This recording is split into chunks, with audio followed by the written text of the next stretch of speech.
आकाशवाणी भोपाल से प्रस्तुत हैं प्रादेशिक समाचार।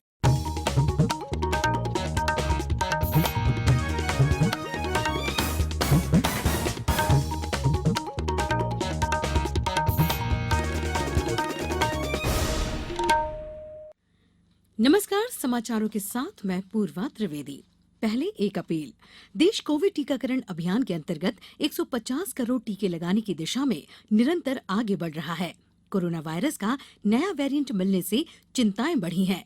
इसे देखते हुए श्रोताओं से हमारी अपील है कि यथाशीघ्र दोनों टीके लगवाएं और अन्य लोगों को भी टीके लगवाने के लिए प्रेरित करें। कृपया 3 सरल उपायों का पालन करें। मास्क लगाएं, 2 गज की सुरक्षित दूरी बनाए रखें, हाथ और चेहरा साफ रखें। कोविड से संबंधित किसी भी जानकारी और मार्गदर्शन के लिए राष्ट्रीय हेल्पलाइन नंबर 011-2397-8046 और 1075 पर संपर्क करें। अब इस बुलेटिन के समाचार। सबसे पहले मुख्य समाचार। मुख्यमंत्री शिवराज सिंह चौहान ने की कोरोना की समीक्षा, बड़े मेले के आयोजन न करने के दिए निर्देश। केंद्रीय स्वास्थ्य मंत्रालय ने हल्के और बिना लक्षण वाले कोविड मरीजों के लिए नए दिशा निर्देश जारी किए। राष्ट्रीय विज्ञान दिवस 2022 की थीम सतत भविष्य के लिए विज्ञान और तकनीकी पर समग्र चर्चा निर्धारित। 7 से 9 जनवरी तक आयोजित होगा विज्ञान मेला। और प्रदेश के स्कूलों में जनवरी से अप्रैल तक आयोजित होगा 100 दिवसीय रीडिंग कैंपेन। अब समाचार विस्तार से। मुख्यमंत्री शिवराज सिंह चौहान ने कोविड-19 के मद्देनजर बड़े मेलों का आयोजन न करने तथा नाइट कर्फ्यू को यथावत जारी रखने सहित कई महत्वपूर्ण निर्देश दिए। आज कोरोना की समीक्षा करते हुए श्री चौहान ने कहा कि घबराने की नहीं, सावधानी बरतने की आवश्यकता है। मुख्यमंत्री ने निर्देश देते हुए कहा कि विवाह में अधिकतम 250 व्यक्तियों की सीमा हो, उठावना अंतिम संस्कार में अधिकतम 50 व्यक्ति शामिल हो सकेंगे। स्कूल यथावत 50% संख्या के साथ संचालित होंगे। कोविड प्रोटोकॉल का सभी को पालन करना होगा। केंद्रीय स्वास्थ्य मंत्रालय ने कोरोना के हल्के और बिना लक्षण वाले मरीजों के लिए घर में ही पृथकवास से संबंधित नए दिशा निर्देश जारी किए हैं। इसमें रोगी के लिए पल्स ऑक्सीमीटर और रक्त में ऑक्सीजन के स्तर की बराबर निगरानी रखने के साथ ही रोगी और उसकी देखभाल करने वालों में गंभीर लक्षण दिखाई देने पर तुरंत चिकित्सा सहायता लेने की सलाह दी गई है। संक्रमण के लक्षणों में 3 दिन से अधिक समय तक 100 डिग्री या अधिक बुखार, सांस लेने में कठिनाई, ऑक्सीजन स्तर में गिरावट, छाती में दर्द और गंभीर थकान शामिल है। स्वास्थ्य मंत्रालय ने कहा कि जिला और उप जिला नियंत्रण कक्षों को चालू किया जाएगा और उनके टेलीफोन नंबरों को सार्वजनिक रूप से प्रचारित किया जाना चाहिए ताकि घर पर पृथकवास में रह रहे लोग जरूरत पड़ने पर नियंत्रण कक्ष से संपर्क कर सकें। देश में 15 से 18 आयु वर्ग के 1 करोड़ से अधिक किशोरों को कोविड रोधी टीके की पहली खुराक दी गई है। एक ट्वीट संदेश में केंद्रीय स्वास्थ्य मंत्री मनसुख मांडविया ने कहा कि युवाओं में टीकाकरण को लेकर गजब का उत्साह है। उन्होंने पात्र युवा मित्रों से जल्द टीका लगवाने की अपील की है। मुख्यमंत्री शिवराज सिंह चौहान ने कहा कि विद्यार्थियों के अध्ययन के साथ खेल गतिविधियां भी आवश्यक हैं। स्वस्थ शरीर के लिए खेल जरूरी है। स्वस्थ व्यक्ति राष्ट्र के विकास में बेहतर योगदान दे सकता है। आज भोपाल के राजीव गांधी प्रौद्योगिकी विश्वविद्यालय परिसर में अंतर विश्वविद्यालय बैडमिंटन प्रतियोगिता के शुभारंभ मौके पर मुख्यमंत्री ने कहा कि शिक्षा का उद्देश्य नागरिकता के संस्कार देना है। युवाओं को जीवन का लक्ष्य निर्धारित कर उसकी प्राप्ति पर ध्यान देना है। श्री चौहान ने कहा कि तकनीकी शिक्षा का उद्देश्य कौशल का विकास कर रोजगार के अवसर बढ़ाना है। इस अवसर पर मुख्यमंत्री ने खेल परिसर का लोकार्पण भी किया। अब समाचारों में वक्त है एक अंतराल का।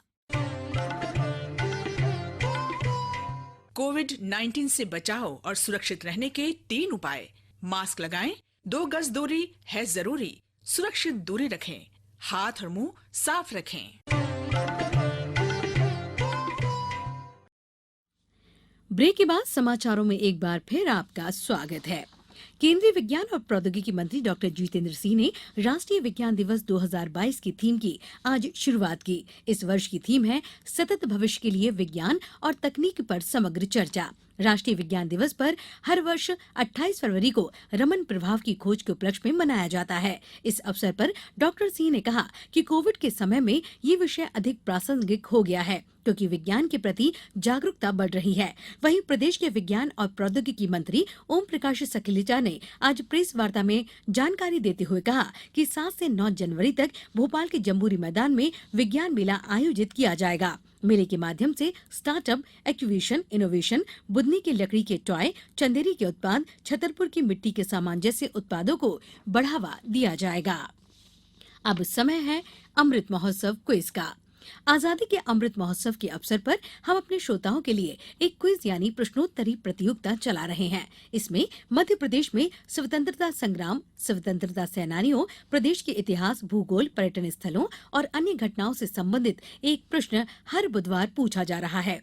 इस बार का सवाल है, विश्वामित्र पुरस्कार मध्य प्रदेश में किस क्षेत्र में दिया जाता है? आप इस प्रश्न का उत्तर हमारे ईमेल आकाशवाणी समाचार quiz@gmail.com या हमारे व्हाट्सएप नंबर 9589943350 पर दे सकते हैं। उत्तर के साथ अपना नाम, पूरा पता, मोबाइल नंबर और अपना एक फोटो जरूर भेजें।